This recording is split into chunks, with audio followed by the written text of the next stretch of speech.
Илгертеден эле кыргыз эли камбарата асыл тукум деп жылкы баласын абдан баалап, бүлүк аттарды асырап, жорго салып, улак оюнга түшүп жүргөн элбиз. Дүйнө жүзүндө көптөгөн улуттар жылкынын этин жебейт. Ал эми биздин Кыргызстанда билесиздер, ар бир той жылкынын этисиз өтпөйт. Эфирде Продмикс KG каналы, мен сиздер менен Аскат Айсаракунов. Бүгүн биз Аламүдүн районуна караштуу мурунку Ала Тоо совхозу азыркы Каражыгач айылында жашаган айылдын алдыңкы ишкерлеринин бири фермер, көп жылдардан бери жылкы менен иштеп келе жаткан Тотон байкеден бир аз маек курмакчыбыз. Андыктан биз менен бирге болуп видеону аягына чейин көрүңүздөр, комментарий жазып, лайк басканды унутпаңыздар. Анда эмесе, кеттик.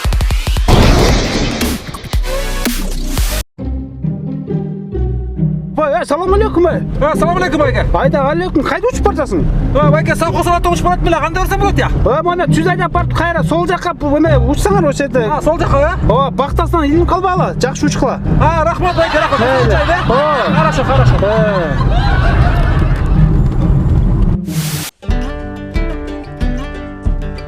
Ассаламу алейкум байке, кандайсыз, жакшысызбы? Иштериңиз жакшыбы? Кандай жакшы жүрөсүңбү? Жакшы, кандайсыз? Жакшы. Жылкыларыңызды короого чыгарып койдуңуз. Жакшы экен. Биринчи өзүңүз жөнүндө айтып берип кетпейсизби? Канча жылдан бери ушул иш менен келе атасыз? Негизи эле эмне иштер иштеп келе жатасыз? Өзүңүз. Мен өзүм ишкермин, фермермин. Ушу уйларды, жылкыларды талаачылык менен иштейм. Ушу жерде мен эми жылкы менен заниматься эткениме бир 10 жыл болуп калды. 10 жылдай болуп калды. Уйлар менен, букалар менен бука кармачымын. Букаларды. Корооңузда көптөгөн жылкылар бар экен, ушунун баары өзүңүздүкү, ушунун баарын алып, өзүңүз багып атасыз. Ушунун баарын алып келип, ар кайсы жактан алып келип, ушулардын баарынын паспорттары бар. Тайгесинде баарын бакканбыз, ар кайсы жактан алып, тиги Ленин веткадан алганбыз, Беловодскийден алдык, астын Россиядан алып келип атабыз. Алтайский крайдан, Подмосковьядан алып келип, ушуларды өстүрүп атабыз. Эмнеге ошо жылкыга кызыгып калдыңыз мындай? Кой эмес, үй эмес, жылкы менен жылкыдан көбүрөөк пайда түшөт го дейм, Жок, жылкыдан эми жакшы, мен өзүм жакшы көрөм жылкыны. Бир жакшы урук алып, бир жакшы эмелерди породасы создавать этсем дейм. Бир жакшы эме кылып. Азыр ошондо бара азыр мына кочевниктер жакшы болуп атат. Оюндар мына кочевник, былтыр кочевникке бара албай калдык. Эми ушул жака бир жакшы жылкыларды алып барып, биз деле кызыгабыз. Көчмөндөр оюнуна катышайын деген планыңыз бар экен. Оюндар бар. Мына улактарга жакшы айгырларды даярдасак дейм. Азыр ошондо жылкынын саны канча болуп калды? Бир үйүр болуп калган го дейм, Бир 20дан ашып калды.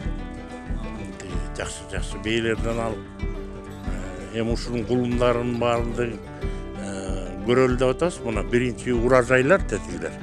Жана кулумдардын баары ар кайсы айгырдан. Бул тиги Граф деген айгыр турат. Донец деген айгыр бар. Примаков деген айгыр бар. 3 айгырдан түшкөн немелер. Тукум. Могу тяжеловес. Муну багып атабыз, өзү 2 жашта. 2 жашта бул ушуларды алып келгенбиз, веткадан сатып келгенбиз, кымбат эле. Ветка. Ылдыйкы. Тяжеловес деген бар. Тяжеловестер. Могу болсо араб. Моголар араб деди. Араб деп коет. Араб, ушундай тукум бар экен, араб деп коет экен.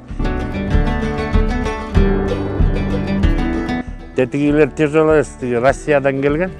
Могуда веткадан келди, веткадан көп. Ушулар менен совместно иштейбиз. Ошолордун тайларын сатып алганбыз. Ошолордон алдык. Беловодскийден алып келдик. Жакшы аралап ушу Кыргызстандагы жылкы баккандардан аралап сатып алдык. Кулундарыңыз? Кулундар болсо мына быйылкы урожай кулундар. Ушу баары жакшы түштү. Эми булардын да ошондо документтери бар, Документтери бар баарын. Баарында могу айгырды болсо эми Россиядан алып келдик. Былтыр алып келгенбиз. Ошондо 3 жашта болчу, быйыл 4 жашта. Мындан ул аябай катуу жорго. Көчмөндөргө бара албай калдык. Барып жоргого салалы дегенбиз. Могунун баасы эле биз 3 жаш кезинде алып келгенбиз. 350 миңге алып келгенбиз. алып келгенбиз. Бул кайсы породадагы аяк? Бул өзү жорго.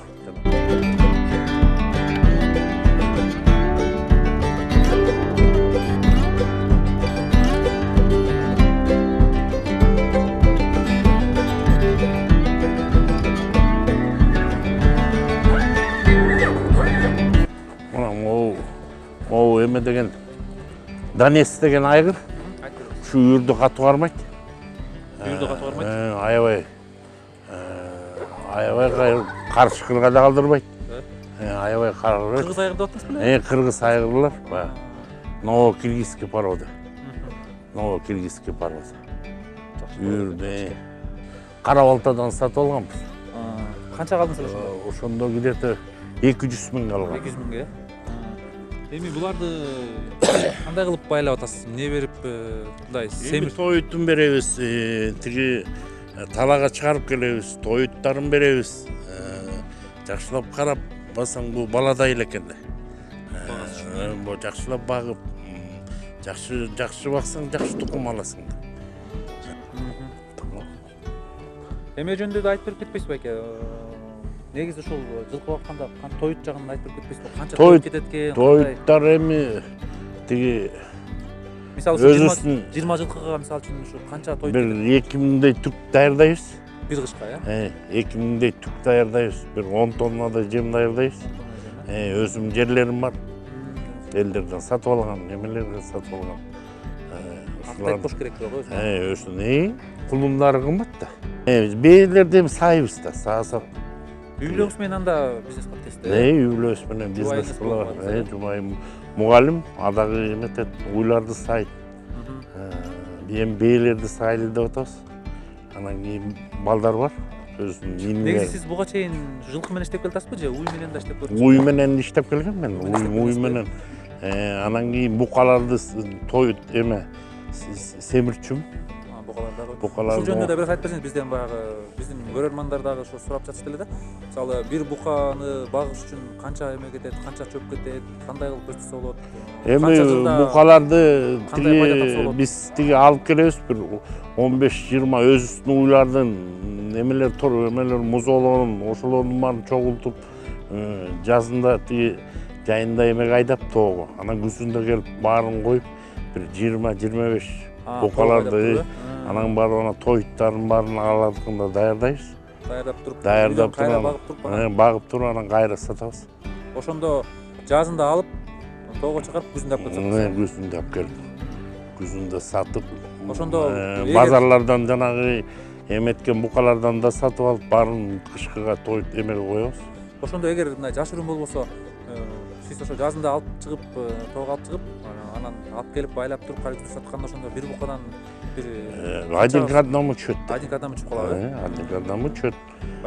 Тоют өзүбүздүкү. Себеби ошо, эгер тоютту сатып алса анда эме болот. А биз жерлерибиз бар. Өзүбүз өстүрөбүз, арпа, буудай, жүгөрү баарын өзүбүз себебиз. Ошондо себестоимости арзан чөт биздики. Жакшы. Мал базарга чыгып анда-санда сатып коюп турасыз? Жок, мал базарга деле көп барбайм. Үйдөн деле келип алып кетишет. Үйдөн алып кетишет. Эми азыр мына күзүндө тойлор башталат эмеспи? Тойлор башталгандан анан жылкы аябай өтүп баштаса керек, Күзүндө өтөт. Эмелек каалаган киши тукум өстүрөм деген кыргыздар мына азыр кызыгып келатышат. Көбү келип сурайт. Ошолордун кулундарын. Ошондо айтып кетпейсизби мындай кайсы пародалар бар сизден? Кайсы эмне деген парода? Эмелер бар, тяжеловестер бар, новокиргизскийлер бар, арабтар бар. Ар кандай мунун ичинде. Мына кулундар. Кулундарыңызды канчадан берип атасыз? Сатып атам деп атпайсызбы? Муларды бир где-то кулундар эле бир 70 миңден 80 миңден кетип атат. 70. Кулундарыңыздар ошондой кетип атат. 80, 70. Эмне себептен бул пародасы жакшы? Пародасы жакшы. Жакшы жылкылар. Пародасы жакшы, айгырды көрүп, бээлерди көрүп. Жок, булар сиз мисалы үчүнчү айгырды мисалы үчүн Россиядан алып келип атсаңыз, анан кайра бээ башка парода болсо, экөөнүн ортосунан чыкканда кандай парода болуп калат? Ошондо эме болуп калат го дейм, жакшы тукум чыгат.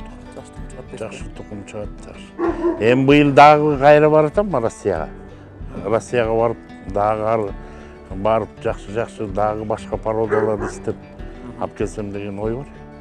Эгер сиздин сиздин ушул кулундарыңызды алам деп кызыккандар болсо, келип ушул жерден келип эле алып кетсе. Келип мага жазса, бул ушу эме болсо, анда беребиз. Ушул жерден аламдагандар болсо. Кулундарыңыз ошондо 70 миңден ылдый бербейсиз. 70 миң. Андан ылдый бербейсизби? Жок, андан. Кымбат эмеспи?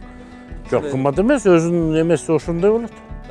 Породасына жакшы. Айгыр, жакшы айгыр көрдүңөр, айгырдын эмелерин. Айгыр, бээлерди көрдүңөр, son.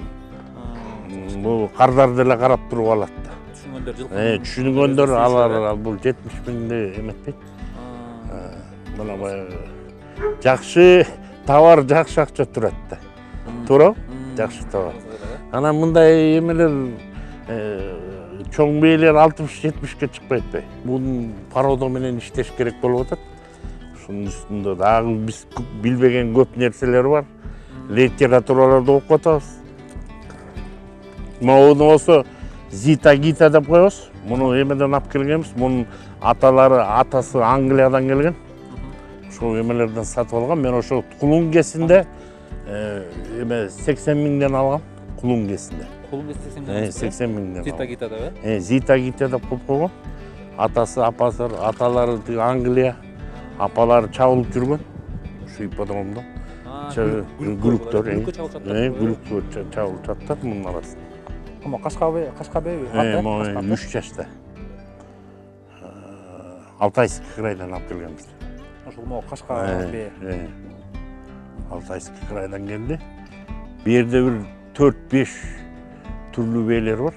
Арганда араб, тяжеловес, гүлүктөр бар. Өзүм ушу кара жагаштык болом. Өзүм бывший Винсовхоз комбинат Алатонун главный инженерим. Баягы совхоз убагында заведующий гараж главный инженер болуп иштечүмүн. Ошо эметкенден бери өзүбүз дыйкан чарба ачып, ошо менен аракет кылып атабыз. Тяжеловестерди мен даярдап атканым, буларды жана линия салайын деп атам. Тиги бээлерди электрический саап, электрический кымыз алалы деп баягы. Электрический саган. Бул кандай ушул жөнүндө айта кетпейсизби?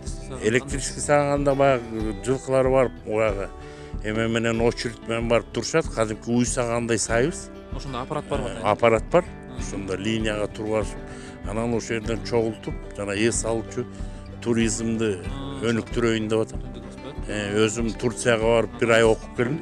Турцияга ошол боюнча эмне окуп келдиңизби? Окуп келдим. Тиги эмелерди окуп келип, ушу туризмди ушундай кооз жерде ушундай туризмди өндүрсөк деген максатым бар. Кайсы жерден эмени ачып атасыз ошондо? Чуңкурчакка Агидбирс деген эмени салып атам. Ошол жерге жана эс алуучуларга шарт түзүп, анан кол менен саабай, электрический менен саап, жылганам жанагы кымыз эс алуучуларга ошондо таза кымыз, сүт, кымыз баарын берсем деген ой бар. Бир кичине мамлекет карап бир жолду ачса, биздин дагы эмелер жакшы эметет эле. Башка жак менен сүйлөшүп, башка мамлекетке чыгарганда бир шарт, мамлекет шарт түзүп берсе, ушу оңолот эле. Бизде азыр башка мамлекетке мындай чыгаруу шарт, вообще шарт жок. Биздикин баягы Россияда баалашпайт. Бизге жылкыларды баарын эт, мисалы этти башка жакка чыгарсак, бизге экологически чистый эттерди. Азыр эми баягы таможня союз болуп калды. Таможня союз болгону менен биздикилер ошону жасай албайт да. Дыйкандарга шарт түзүп бере албайт атат. Мисалы мына айыл чарба продукцияны картошка-мартошконун баары күй эметип атат, чирип атат. Эми ушуга мамлекет деген шарт түзүп бериш керек да. Биз эми көптөн көп күткөнүбүз, ушу мамлекеттен күткөнүбүз ушул болчу да. Шарт эле түзүп берсе, чет мына башка мамлекетке чыкканга. Жүрөбү мында сатып атасызбы? Бул машина жүрөт. Бул жана канализация сордута турган машина. Муну да сатабыз. Канча деп атасыз? Муну бир $4,5 миң беребиз. На ходу, баарын сорот, баарын. Канча жылы канча? Бул где-то 95 жылкы. Мындай эмелери орунда. Орунда баардыгына ходу, баары сорот, техпаспорт баары бар. Ушу бир кардар чыкса берели дегенбиз. Ошондо наличие сатып атасызбы же алмашасызбы бир нерсеге может быть? Жок, если болсо алмашканга да варианттар бар. Бар. Алмашканга да варианттар бар. Менимче малга десе дароо макул болуп. Малга деле болсо көрөт элек. Жарымын акчалай берсе. Бул тырмо, поперечный тырмо деп коет. Жана чоң талаалар тырмайт. Ошо ойдон турат, жапжаң ойдон.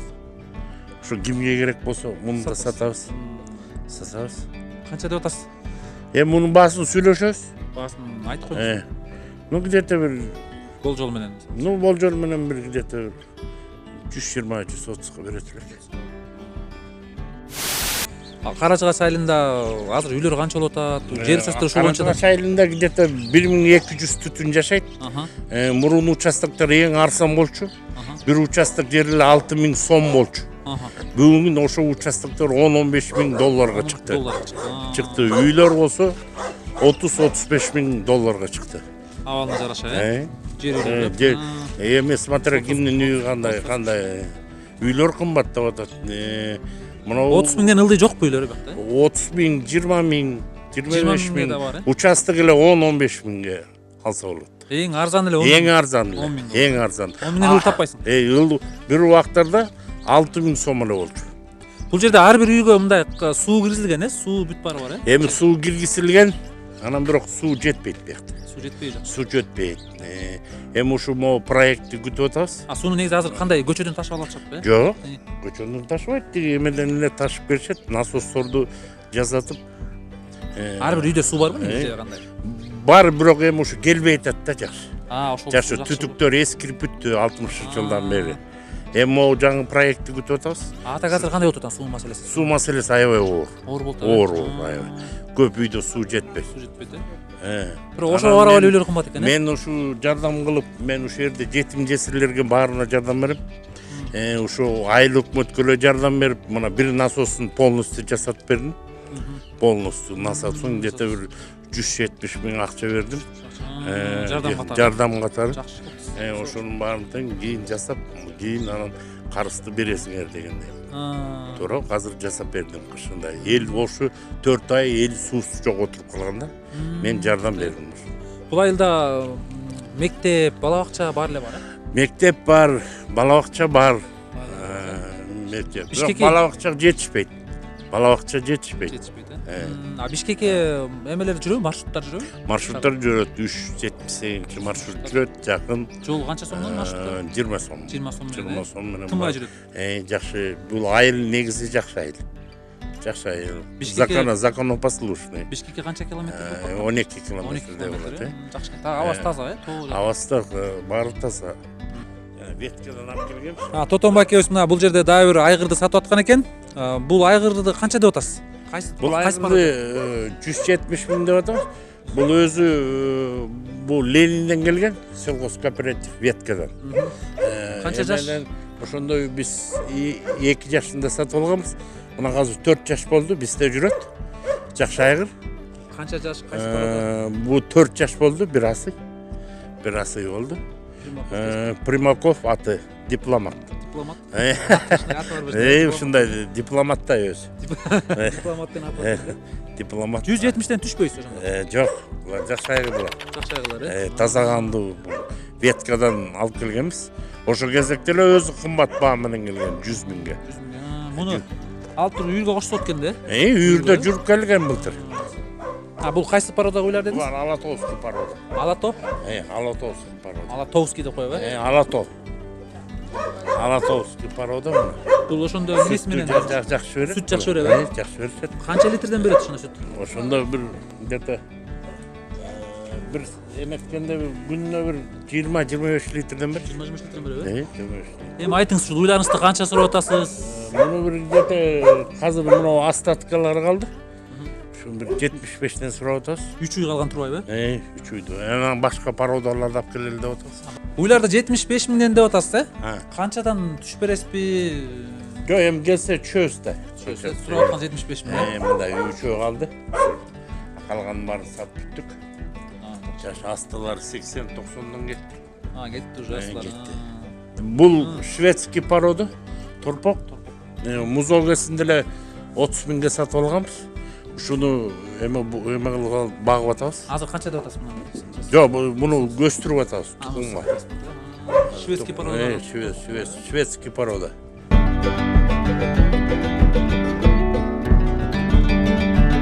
Ушу көргөзгөн жылкылардын документтери баары совхоз кооператив Ленинден алган, Россиядан келген, Лаковский конный заводдон келген айгырдын документтери. Ушу документтердин баары ушу эмеде, баары паспорттары менен. Cheesecake Lock деген. Cheesecake Lock деген биз болсо граф деп коюп алдык. Бул Лаковский конный заводдон келген айгыр, 3 жаш айгырдын документтери. Бул документтер болсо жана бээлердин айгырлардын, могу Примаков деген айгырдын документтери. Россиядан алып келесиз деп атпайсызбы? Ушул жөнүндө да айтып берип кетсеңиз мындай, ушул транспорт маселеси кандай болот? Канча мага бир жакшы киши алып келип берди. Мен берде жол транспорт расходтун баарын мен төлөдүм. Акчаны эгер жашыруун болбосо ошол Россиядан канча сом менен келет бир жылкы? Мен где-то 350 миңге сатып алдым. Андан 3 жашты. Ошо алып келип бергени менен чогуу, жолун кошуп туруп, сатып алдым мен ошондо. Анан бир жыл убакытым мен быйыл салам. Өзүңүз барып алып келсеңиз балким арзан. Быйыл өзүм барайын деп атып, Россияга барып кыдырып, ошо жакшы конный заводдор менен жакшы эме кылып Негизи жолу канчадан болот? Россиядан бери канчага келет билбейсизби? Эми билбейт экенмин азыр канчадан экенин. Эми жолду көрүп келебиз го баарын. Өзүбүз.